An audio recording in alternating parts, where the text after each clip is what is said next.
Now I'd like to move to the issue of elective surgeries. 5 weeks ago, Virginia Health Commissioner Dr. Norm Oliver and I signed Public Health Order 2, which temporarily prohibited elective surgeries and limited dental procedures. I sincerely appreciate the cooperation of our healthcare providers and our healthcare facilities. We did this to preserve our PPE for our frontline workers in our hospitals and prepare for a surge if that were to occur. I want everyone to remember where we were 6 to 8 weeks ago. Our case counts and hospitalization rates were rising. We were worried that our hospitals would be overwhelmed by a surge in cases, like we were seeing in Italy and in New York. We were planning at that time how to build alternative care facilities. Around the country, people were worried that we'd run out of PPE and that our nurses would have to resort to wearing trash bags. We found that is totally unacceptable. Because everyone has worked together, we have avoided that. Our efforts to slow the spread of this virus are showing success. Our hospitals have not been overwhelmed. We have been able to get more PPE and developed ways to decontaminate masks and gowns. Hospitals have ramped up testing with a much quicker turnaround time. Early on, remember, test results were taking more than a week, and now in most cases it takes less than a day. Together we took the right actions, and they have been successful. We slowed the spread of this virus. For weeks, our teams have been in contact numerous times a day, working together. Now, hospitals and dental facilities are prepared to restart non-emergency procedures safely. They have worked for weeks to prepare to reopen, and they are ready. And I want to emphasize and underline the word safely. As I said on Monday, our hospitals, our clinics, our dental offices, these are safe, these are clean places to go. And so while we have been through this pandemic, I want to encourage all Virginians that your health care is important, and I encourage you to resume that health care, and we will together do it in a safe manner. So today, I'm announcing that elective surgery and dental procedures can resume when the public order expires at midnight tomorrow night, with guidelines in place to ensure safety for healthcare workers and patients and to maintain an adequate supply of PPE. We know that dental issues can affect the rest of the body, so it's important that dental facilities are included in this. The Virginia Dental Association issued new guidelines to their members yesterday. I'd like to introduce Dr. Elizabeth Reynolds to discuss how dentists are planning to safely move forward. And before she comes to the podium, we have had a great relationship working together to be able to get where we are on Friday. And I would just like to thank Elizabeth and all the dentists across the Commonwealth of Virginia for their cooperation and also for taking such great care of our fellow Virginians. Dr. Reynolds, thank you. Thank you. Thank you, Governor and Dr. Carey, for your administration's close contact with dentists and other healthcare providers in response to this crisis.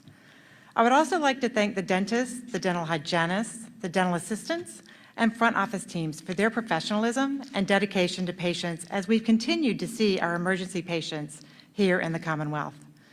As you may remember, and as the Governor mentioned earlier, the Virginia Dental Association issued a recommendation to its members on March 15th to postpone elective procedures. Our goals were to preserve the much-needed PPE for our medical colleagues in hospitals and EDs, to keep our dental emergency patients out of the hospital system, and to develop new guidelines to protect our patients and providers in a dental office setting amid this unprecedented and unknown crisis.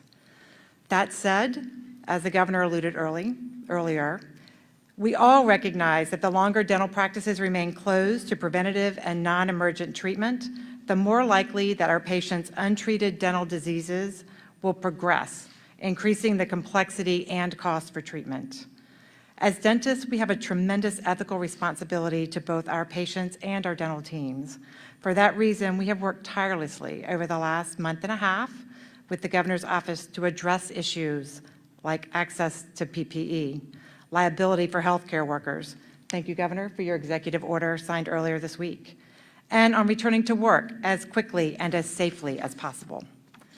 When the governor's order is lifted at the end of the month, Virginia dentists will be following detailed interim guidelines from the ADA, the VDA, the Virginia Department of Health, and the CDC to keep patients, dentists, and our dental team members safe.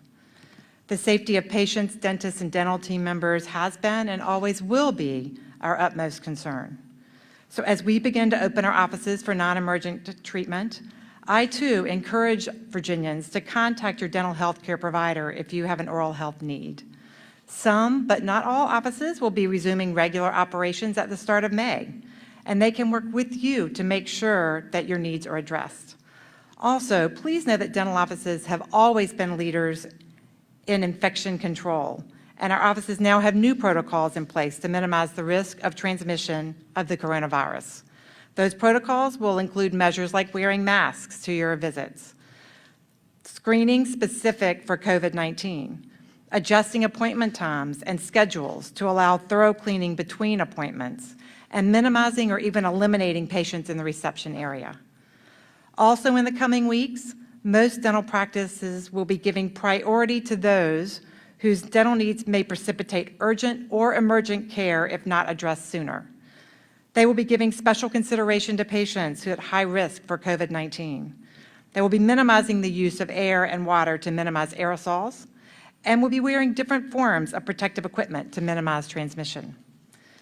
Though access to certain PPE continues to be an issue for some practices, we continue to work with our suppliers and with the governor's administration to address these shortages. We are excited and prepared to open our offices and begin safely seeing our patients for comprehensive care. So again, I encourage anyone who may have had to postpone dental treatment or who may be having a dental issue to call your dentist now and work with him or her to develop a treatment plan. I know I speak for all my colleagues when I say we can't wait to get back to seeing our patients. It's what we do, and it's what we love to do. So thank you again, Governor Northam, Secretary Carey, for your continued encouragement and engagement with the healthcare professions. We look forward to working with you and your office to be a part of the solution as we move forward with testing and a vaccine and the ultimate eradication of the coronavirus. Thank you. Thanks so much, Dr. Reynolds. Thank Really you. appreciate it. Well, thank you, Dr. Reynolds.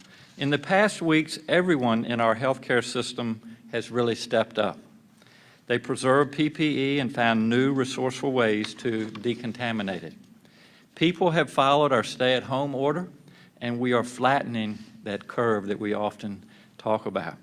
Our hospital census levels have remained steady. So now it is time for our hospitals to resume non-emergency activities. This is important because elective often means non-emergency. Elective surgeries include everything from knee replacements to some cancer treatments. These are procedures that can wait a while, but certainly not forever. I know Virginia's hospitals are committed to our ongoing partnership. And I want to assure Virginians that if we begin to see cases and hospitalization rates rise again, we are all prepared to take swift and necessary action. Now I'd like to ask Dr. Michael McDermott, President and CEO of Mary Washington Healthcare, to give more detail on how our hospitals will move forward. Dr. McDermott, thank you so much. Thank you, Governor. Good afternoon. I'm Dr. Mike McDermott. I'm the President and Chief Executive Officer of Mary Washington Healthcare in Fredericksburg, Virginia, and I'm Chairman of the Virginia Hospital and Healthcare Association's Board of Directors. During this pandemic, I've also had the privilege of serving as Chairman of the VHHA COVID-19 Committee and as co-chair of the joint Virginia Department of Health VHHA COVID-19 Committee. I'd like to start today by also expressing my gratitude to the Governor and the administration for the executive order addressing some of the liability issues that could arise in response to this COVID-19 crisis. I want to start by also expressing the hospital community's gratitude to Governor Northam and his administration for the incredible partnership and collaboration of this unified COVID-19 response in the Commonwealth of Virginia. This has been an inclusive process, and it involves countless stakeholders and diverse perspectives as we all work together to protect Virginians from this highly contagious virus. Everyone involved in this effort recognizes that this pandemic has had a significant effect on the Commonwealth, this nation, and the world. That includes the many patients and families that have been directly affected by COVID-19, and the frontline healthcare providers and first responders who continue to give their all in the fight against this illness. But the effects of this very serious situation also extend well beyond that. It has touched everyone in some way. Having worked closely with the governor and his team, I know that Governor Northam's focus throughout these unprecedented and trying times has been exactly where it should be, on public safety and on the health of our communities across Virginia. As we have worked through the many challenges associated with this pandemic, from access to testing and personal protective equipment, to ensuring adequate treatment capacity and many other issues, the governor has been a steadfast ally in this coordinated response effort. Because this is uncharted territory in many respects, we have all had to make adjustments as this pandemic has unfolded, and it's shifted on a daily basis. Early on in the process, Virginia hospitals took the precautionary step of postponing non-emergency medical procedures to preserve PPE and to create additional treatment capacity in our facilities. This step taken by the hospitals was consistent with Governor Northam's later order calling for a halt to such procedures throughout the Commonwealth. When we talk about non-emergency procedures, I think it's important to define what we mean. They include things like cancer surgeries and many other scheduled procedures and forms of preventative care that are important to the health of patients who need these types of medical treatment. While those scheduled procedures have been on hold, Virginia's hospitals and healthcare providers have been working diligently to care for COVID-19 patients and to secure the necessary supplies and resources, such as PPE and expanded testing capability, to support patient care during the response effort. Throughout this ordeal, the Commonwealth and healthcare providers have actively monitored the real-world conditions and situational demands caused by COVID-19. As we consider the current situation and the other medical needs of Virginia patients, we now believe the time is right to chart a path to begin providing non-emergency scheduled procedures to people who need that care in inpatient and outpatient settings to improve their health outcomes. Virginia hospitals have more than 5,000 available beds to meet patient needs and continue the care for those impacted by COVID-19. Access to expanded testing continues to be an area of focus for the governor and for healthcare providers, as are PPE supplies. Our hospitals follow best practice care and infection prevention protocols and are exceedingly safe facilities. It is important for all Virginians to know that if you need care, please do not hesitate to receive care to improve your health outcome. The hospital community will work within the federal, state, and specialty group framework to guide us as we prepare to move forward with resuming scheduled procedures. This framework positions us to safely and responsibly take these next steps in a manner that is consistent with healthcare best practices.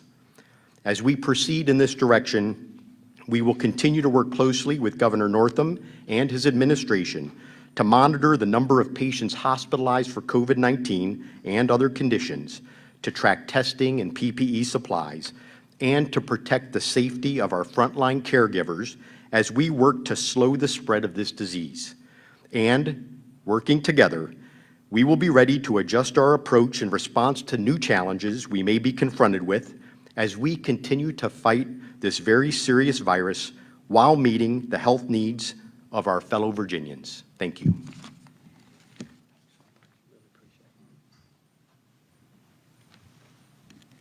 Thanks so much, Dr. McDermott. I'm grateful to our hospitals,